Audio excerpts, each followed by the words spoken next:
Dust on my boots and hay in my hair. A little bit of wild that I just won't spare. Sunrise finds me where the creek runs deep, counting stars at night before I fall asleep. I'm a country girl, born and raised, living my life in a southern haze. Tractor wheels turning, the world feels right. Country roots grow strong under the pale moonlight. Hey you guys, welcome back to our channel. Let there be light, and there was light. So we just got back from the farm store. So I had ordered seed potatoes. If you don't know, we live in central North Carolina. So we are getting ready to plant potatoes, and at the local farm store, you can order them ahead of time. Like they do pre-orders and order them in bulk from local farmers, and then they go ahead and distribute them. So I ordered 10 pounds of the cow white, 10 pounds of the Yukon Gold. Okay, I had to look it up. So it was the Norcota, which is supposedly does really well. I like ordering from this place because they're not going to order seed potatoes that aren't typically going to do really well in our climate. So we just got back from that. I did 10 pounds, 10 pounds, and 10 pounds. So 30 pounds of seed potatoes, which I think is probably more than I need, but I can definitely sell them locally here, especially because these seed potatoes are organic. I have tried the way that like you buy them from the store and then you plant them out. They don't do very well for me like that. So I don't know if it's the stuff that they're spraying on them that just kind of inhibits growth, or what it is, but they just don't do well when I do it that way. So I go ahead and I always just order seed potatoes. I can do like save my own, but I've done that too. And again, they did not do very well. So I just have resigned to the fact that I will be buying seed potatoes every year if I want them to do well. So I did get my order of seeds in from, let's see, I ordered these from Southern Exposure Seed Exchange.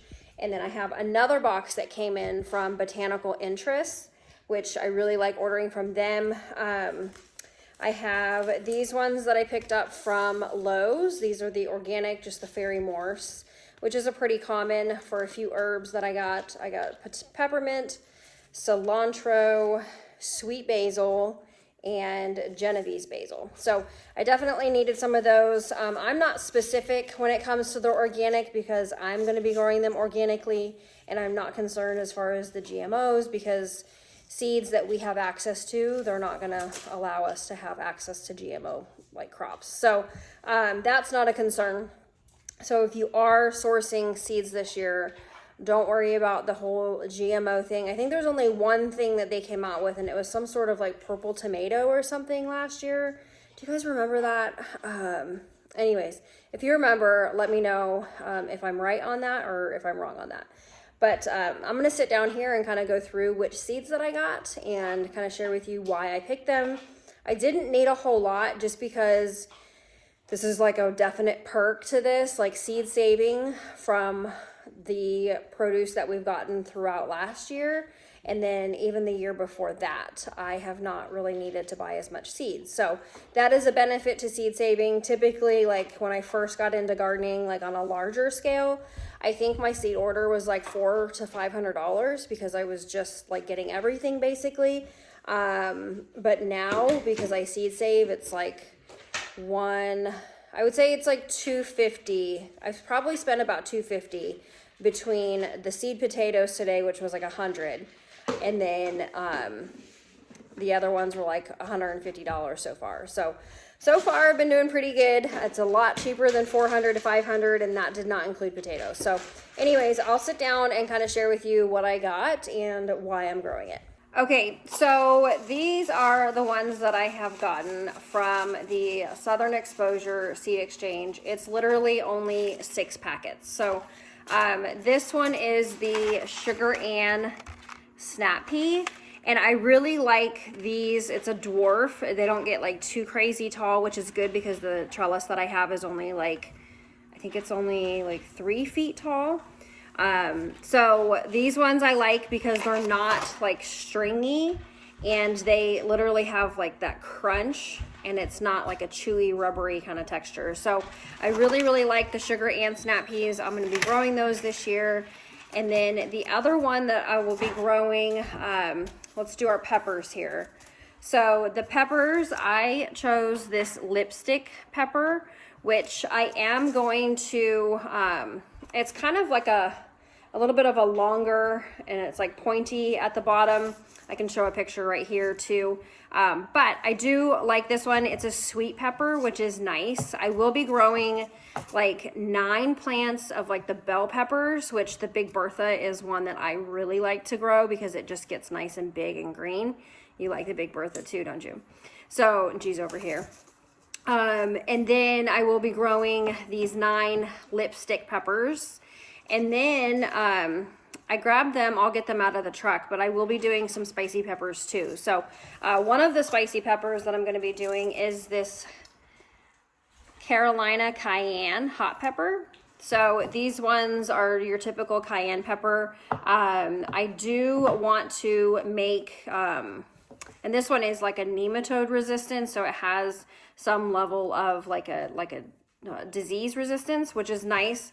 On the websites, you can see like kind of what, like if you know what you struggle with, you can kind of look for key things that kind of combat what is typical within your region of the plants that they would struggle with. So anyways, but I am going to be doing a cayenne powder with these. So that is my main goal, mostly obviously for flavor, but mostly for medicinal reasons. So this one is definitely on the list.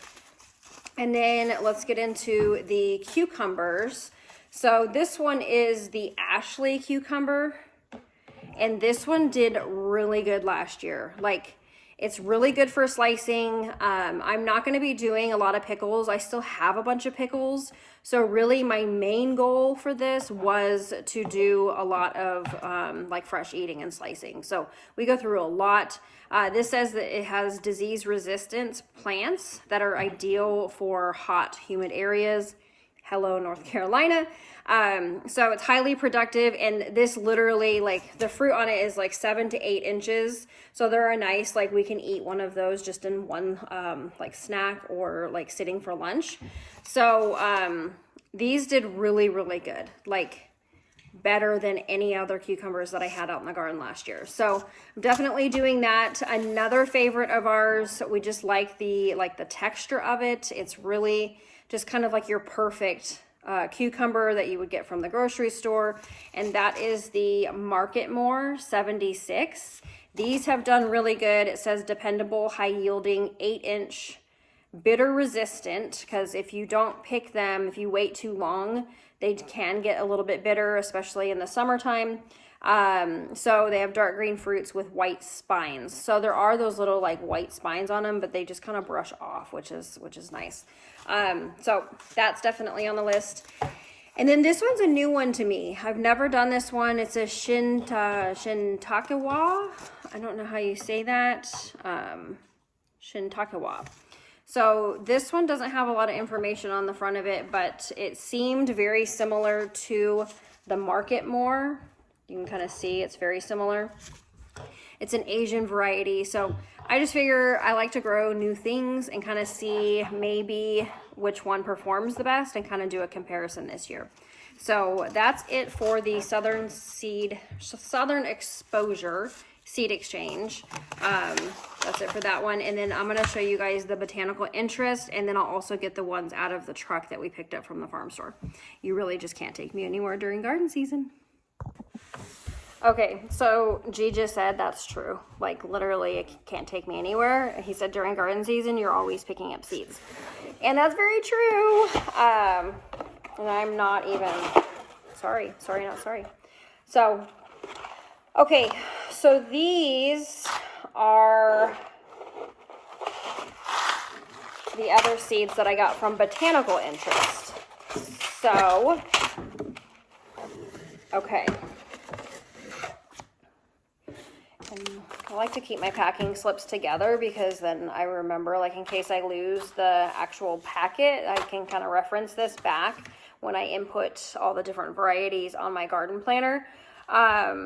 So I like that they give you like a thank you packet of seeds. This is some lettuce, so that's always nice. They do that all the time, which I love. Let's see, I got like lettuce and tomato, spinach, peppers, and more tomato. And then these ones I'll show you too, but okay. So this is a New Zealand spinach. Aren't they pretty? These packets are so pretty.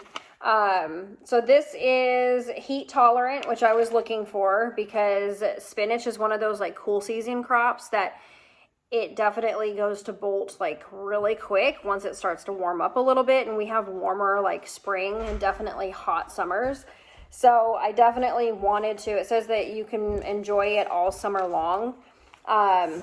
Thank you. There's more in the truck too. There's more, like little packets. There's more. So yeah, so I really like the spinach. I'm going to try this one. I tried it last year, but I'm going to try it indoors, and just transplant it out this time. I had just kind of like direct sowed it, which is my favorite because then I don't have to worry about it, but it did not do very good. So that was kind of a bummer. I love that they give you this like seed starting guide, which is always nice because seed starting can definitely be tricky. It talks about soil and temperature, moisture, light, containers, hardening off. Like it gives you all a lot of really good information. So that's a perk from ordering from them. One of the reasons why I really like to support these two companies is because they are more like local. And I say that because they're local to the region. So I believe that they are, I think it's South Carolina and Virginia. I could be wrong, but they're definitely more of like the South. So they're going to have plants and seeds that are going to be a little bit more tolerant of our conditions. They're going to have a lot more of the like disease resistance for the specific diseases or mildews that we have in our region. So that's why I kind of go with these companies. Wyatt Corliss, I think is how you say it, is another company. So True Seed is a great one that's in North Carolina. Eden Brothers is in North Carolina. Again, I just didn't really need that much, and I didn't want to pay like a bunch of different shipping costs because my cost for each like batch of seeds that I was getting was going to be lower. So, and I was kind of specific on what I needed, especially when it comes to the tomato seeds. So I enjoy growing tomatoes every single year. It's like a non-negotiable for me, but I always end up spending thank you, baby. I always spend so much time trellising, and that is not something that I enjoy doing. I don't like having to stay on top of it. And I don't stay on top of it, and that's part of my problem. So a lot of gardeners, like if you know what you're good at and what your strengths are and kind of what some of your weaknesses are, then you can kind of work around that, which I always appreciate. Okay, so when it comes to the tomatoes, I got the Italian Roma, and this is a organic variety that I gotten. Obviously it says that it's frost sensitive, but the important part for me was that it's a determinate type. So there's indeterminate and then there's determinates. So when it comes to the height or the growth of your plant, a determinate is going to grow for only so long and so tall, and it just is going to max out at that height. And then you can kind of just harvest everything. A indeterminate is going to kind of just go on forever and ever, and it will just kind of keep like growing. And some people will trellis it up like in their like high tunnels. There's lots of different like trellising methods that you can use for that. But I don't enjoy that because then they all kind of just end up like growing on the floor and like just getting away from me. So I know myself well enough. I'm not going to stay on top of that, especially in the heat of the summertime because it gets like miserably humid outside. So I got the Roma tomato, and honestly, these did way better. They outperformed the Amish paste and the San Marzanos. So I know everybody raves about those. I did not like, and they were under the same growing conditions in the tunnel, like they had the same exact growing conditions as the Romas, and these far outperformed the other two. So y'all can love those all you want. They just did not do very well for me. So I am going again with the Roma tomato, tried and true, what I like. And then I'm going to try these ones. I've never tried this. This is an heirloom, which if you are familiar with heirlooms, or maybe if you're not, you know that you can save the seed from the heirlooms and it'll be the same exact thing every single year. So unless it's an heirloom, you're really kind of taking a chance on saving seed, that it could be completely different the next year. It may sprout, it may not, it may look the same, and chances are it probably won't. So this is the Ace 55. And again, it's organic, and I liked the fact that it is also a determinate variety. So this was really something I was specific about.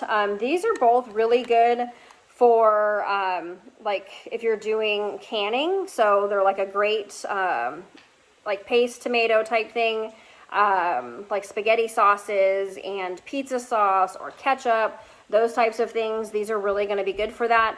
But for us, like I really kind of enjoy more of the paste tomatoes as far as like a slicer, just because I don't like all the juices squirting everywhere when I bite into like a juicy tomato. So these will kind of be used for both, which I like, because then I'm not having like a million varieties for all different types of things.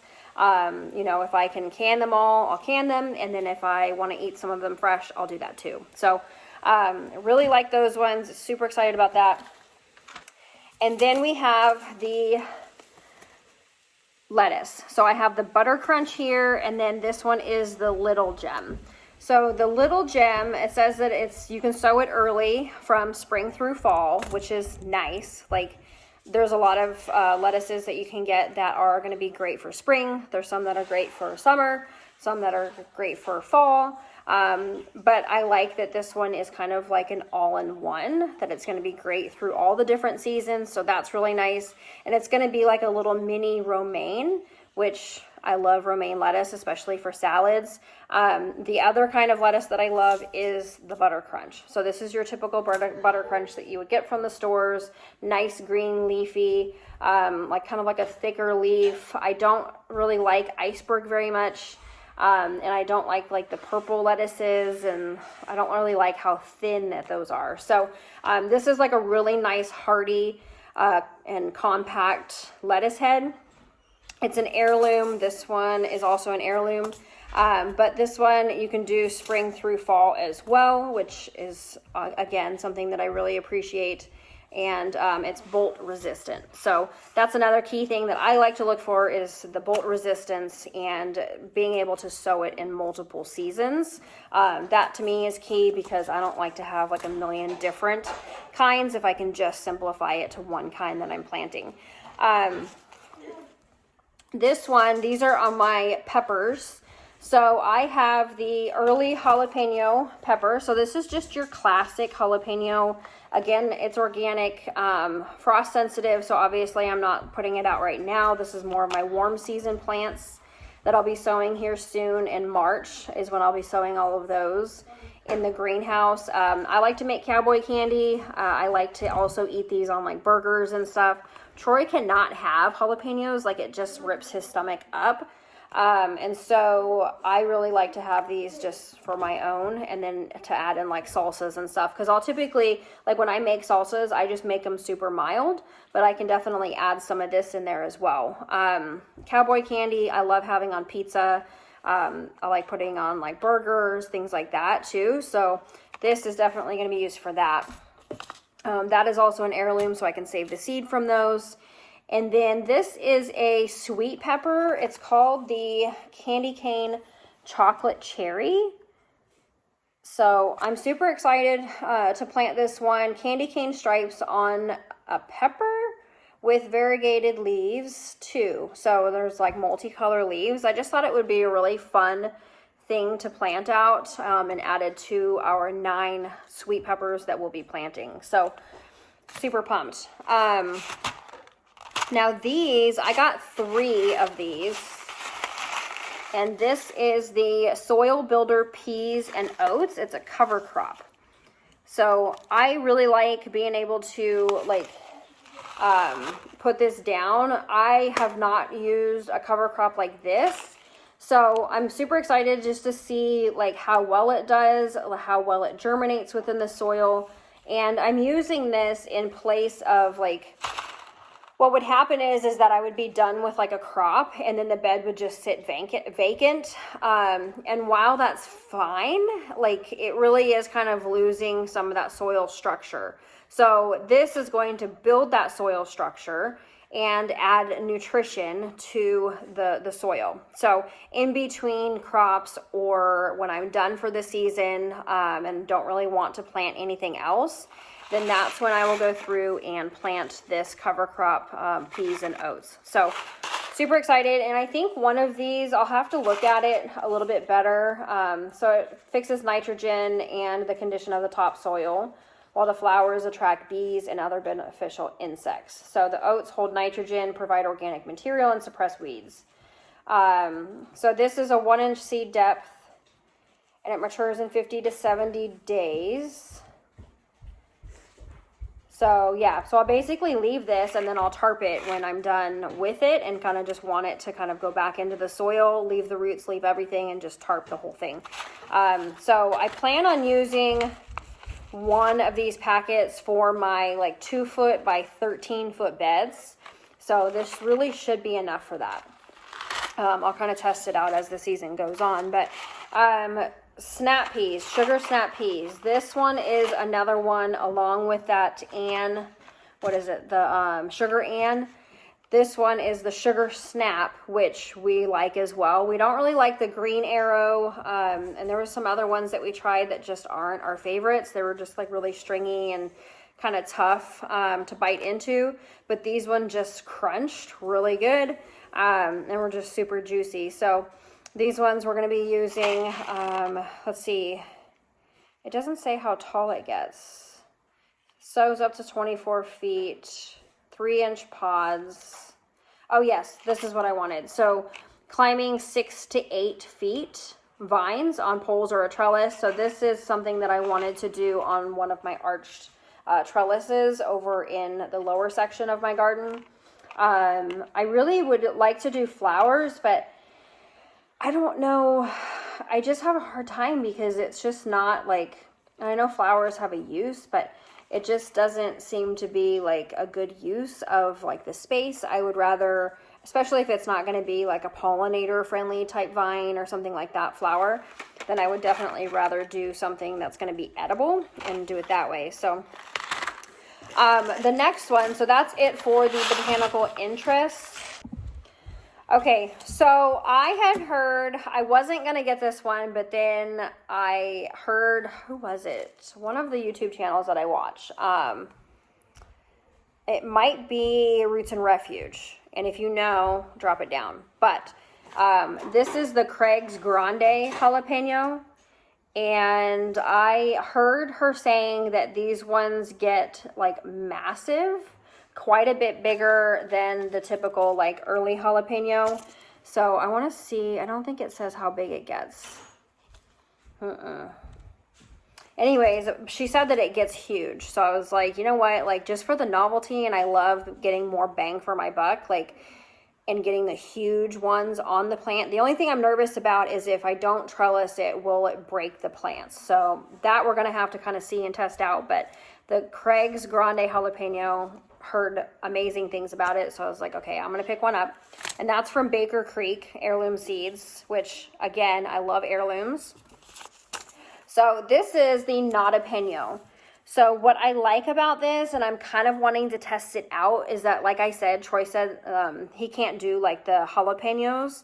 So this is a Nata Peno, which grows and tastes just like a jalapeno, but without the kick and without that spice. So I kind of want to test this out, because if he can have this and it not rip up his stomach, then he'll be able to have cowboy candy. and he loves cowboy candy, especially being able to put it on pizza night. So if this works out, we're going to be super excited. He's going to be super excited. So I definitely picked that one up because I couldn't find a Nata Pino at these other companies, and they might have been sold out, but couldn't find it. So the last one is the pepper. This is the sweet bonnet pepper. I love being able to have like little smaller peppers to be able to give the kids, especially for lunches, and to have in my like snack. I have like a round veggie snack thing where I'll just open it and have a bunch of like veggies in there for the kids. So, and these ones, it would be so nice to just cut the tops off of it, like with the stem, and then load it up with cream cheese, and then put everything bagel seasoning on there. How good would that be? So I was like, you know what? I'm going to get that one too. And this is just going to go as part of my sweet pepper with the lipstick pepper. I'll do some of these as well. So that's it for the 2025 garden season seed haul. Again, if I get like other seeds and stuff, I'll show you. And but I think that's pretty much it. Like, I have so many seeds already in there. So let me know what you guys are growing. What have you purchased? What do you plan to purchase? Is there things that you're wanting to grow more of this year? And then I can kind of tailor some content to like what you guys are doing too, and kind of compare. I'd love to hear like how your seed starting progress is going. Have you started seed starting? But anyways, I appreciate you guys being here. Let me know. Thank you guys for being here. Please hit the like and the subscribe, and we appreciate all of you guys that tune in every single week, and we will catch you on the next one. Bye.